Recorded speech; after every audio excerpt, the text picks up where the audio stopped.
And it wasn't until Mark Galloway formed the Cloak and Dagger Club, now the Whitechapel Society, there was an opportunity for people to meet Don and other people. So it's a bit scary when you get a chance to meet your heroes. I say don't meet your heroes, but I've met Paul Big, he's a nice guy. But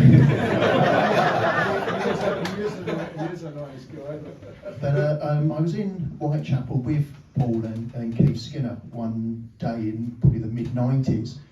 I think there was a Whitechapel Society meeting that night, and Paul said, let's go and meet Don at the start of his tour at Tower Hill, is that right? So I hadn't met Don before, and I was a bit, okay, that's quite exciting, I'll go and come along on the tour with safety of Paul and Keith. We got there, they said hello, said, right, we're going off to the pub now, we'll leave you with Don. So I was marching around, Don was doing this tour, and I was sort of keeping pace with him, feeling a little bit nervous, a bit anxious.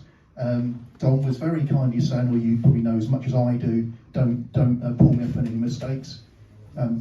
Very, very humble of him, but I think everyone agrees, everyone knows Don very well. He's very generous with his time, very, as I say, very humble. And he's a big inspiration. I think not only his books, walking guides, you know how to do a tour if you've seen Don do a tour. This is something that we normally do at the end of the weekend, anyone who's been here before. It's a little outstanding contribution award. It's named after our late friend Kate Amin, who would love to have been here and met you. She always said her two favourite Ripperologists were Don and Martin Fido. I think she preferred Martin, but she'd have been absolutely thrilled to me to present this. So, the outstanding contribution for 2023, Don Rumbelow.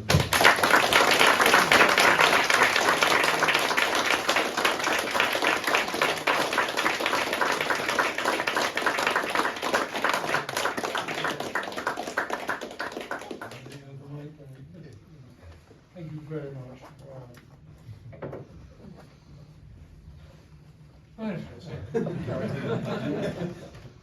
Thank you. Thank you. It's lunch hour. What do we have?